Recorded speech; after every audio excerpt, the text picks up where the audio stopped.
Good afternoon, Darksonians. I'm sorry about being so late today, but I got behind this morning and I didn't take the time to do my dedication like I should have.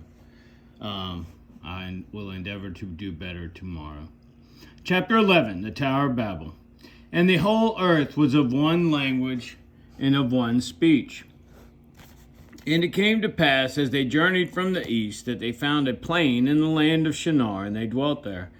And they said one to another, Go to, let us make brick and burn them thoroughly. And they had brick for stone, and slime they had they for mortar. And they said, Go to, let us build us a city and a tower, whose top may reach unto heaven, and let us make us a name, lest we be scattered abroad upon the face of the whole earth. And the Lord came down to see the city and the tower, which the children of men builded. And the Lord said, Behold, the people is one, and they have all one language, and this they begin to do. And now nothing will be restrained from them, which they have imagined to do. Go to, let us go down, and there confound their language, that they may not understand one another's speech. So the Lord scattered them abroad from thence upon the face of all the earth, and they left off to build the city. Therefore it is the name of it called Babel, because the Lord did there confound the language of all the earth, and from thence did the Lord scatter them abroad upon the face of all the earth. These are the generations of Shem. Shem was 100 years old, and begat Arphaxad 2 years after the flood. And Shem lived after he begat Arphaxad 500 years, and begat sons and daughters. And Arphaxad lived 35 years, and begat Salah. And Arphaxad lived after he begat Salah 403 years, and begat sons and daughters. And Salah lived 30 years, and begat Eber. And Salah lived after he begat Eber 403 years, and begat sons and daughters. And Eber lived 34 years, and begat Peleg. And Eber lived after he begat Peleg 430 years, and begat sons and daughters. And Peleg lived 30 years, and begat Reu. And Peleg lived after he begat Reu 209 years, and begat sons and daughters. And Reu lived 32 years, and begat Serug. And Reu lived after he begat Serug 207 years, and begat sons and daughters. And Serug lived 30 years, and begat Nahor. And Serug lived after he begat Nahor 200 years, and begat sons and daughters. And Nahor lived 20 years, and begat Terah. And Nahor lived after he begat Terah 119 years, and begat sons and daughters. And Terah lived 70 years, and begat Abram, Nahor, and Haran. Now these are the generations of Terah. Terah begat Abraham, Nahor, and Haran. And Haran begot Lot. And Haran died before his father Terah in the land of his nativity, in Ur of the Chaldees. And Abraham and Nahor took them wives. The name of Abraham's wife was Sarah, and the name of Nahor's wife Michal, the daughter of Haran, the father of Michal, and the father of Iscah. But Sarah was barren; she had no child. And Terah took Abram his son, and Lot the son of Haran, his son's son, and Sarah his daughter-in-law, his son Abram's wife, and they went forth with them from Ur of the Chaldees to go into the land of Canaan. And they came unto Haran, and dwelt there. And the days of Terah were 205 years, and Terah died in Haran. Now the Lord had said unto Abram, Get thee out of thy country, and from thy kindred, and from thy father's house, unto a land that I will show thee.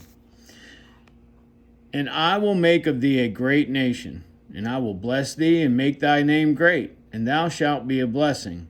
And I will bless them that bless thee, and curse him that curseth thee. And in thee shall all families of the earth be blessed.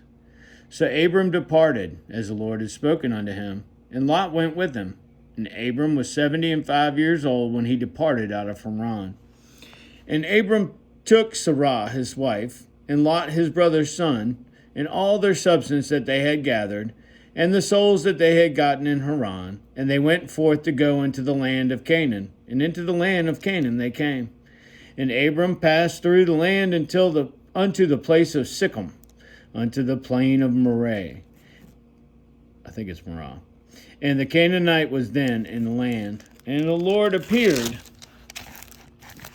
unto Abram and said, Unto thy seed will I give this land. And there builded he an altar unto the Lord, who appeared unto him. And he removed from thence unto a mountain on the east of Bethel, and pitched his tent, having Bethel on the west, and Hai on the east. And there he builded an altar unto the Lord, and called upon the name of the Lord. And Abram journeyed, going on still toward the south. And there was a famine in the land, and Abram went down into Egypt to sojourn there, for the famine was grievous in the land. And it came to pass, when he was come near to enter into Egypt, and he said unto Sarai his wife, Behold, now I know that thou art a fair woman to look upon. Therefore it shall come to pass, when the Egyptians shall see thee, that they shall say, This is his wife, and they will kill me, but they will save thee alive. Say, I pray thee, thou art my sister, that it may be well with me for thy sake, and my soul shall live because of thee. And it came to pass that when Abram was come into Egypt, the Egyptians beheld the woman, that she was very fair. The princes also of Pharaoh saw her, and commended her before Pharaoh. And the woman was taken into Pharaoh's home. And he entreated Abram well for her sake. And he had sheep and oxen, and he asses, and men servants, and maid servants, and she asses, and camels. And the Lord plagued Pharaoh and his house with great plagues because of Sarai, Abram's wife. And Pharaoh called Abram and said, What is this that thou hast done unto me? Why didst thou not tell me that she was thy wife? Why saidst thou, She is my sister, so I might have taken her to me to wife? Now therefore behold thy wife, take her and go thy way. And Pharaoh commanded his men concerning him, and they sent him away and his wife and all that he had. And Abram went up out of Egypt. All right, we hear about the Tower of Babel, and it's short and sweet and to the point. God says, hey, these guys can accomplish anything down here. We need to do something about this so they can't unite like this and do this again. So he gives us different languages. And then we have the genealogy of Shem all the way down to Terah. And Terah is Abram's father. Now, God tells Abram to get out of his own country and start heading away from his family. And he takes Lot with him. And he goes and does what God tells him to. And it begins to set the stage for Abram following God's directions. Now, when he gets to Egypt, the reason they didn't care if a woman was married, they didn't care. They'd kill the husband, apparently. But if the woman was with her brother, it's for him to give her away in marriage, I guess. So that gives him a little bit more respect, so she could be a first-time wife, I guess. I don't know. It just seems really weird. But women were obviously treated like property back then. Now, the promise to Abram about blessing the world, basically, or all the peoples.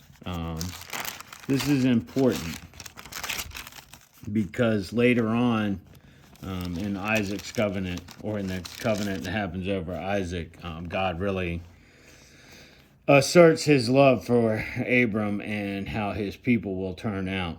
So, lessons to be learned out of this. Even good men like Abram lie, and he turns out to be Abraham, the mother of, or the father of the Jews or the Hebrews. So you never know where you're going to be. One day you're chilling, next day God sends you on a mission somewhere. And that begins a lifelong mission, in this case for Abram. All right, Dark Sonians. Tomorrow I'm going to hit y'all early before I get started for the day. That way I'm not dependent on a break time in the middle of the morning to get something out to y'all. Remember, God loves us all. Jesus gave us a new commandment, and Jesus' new commandment was love thy neighbor as thyself. If you do that, not sinning gets a whole lot easier. All right, y'all. Trust God. Forget the world. I'll see y'all tomorrow morning.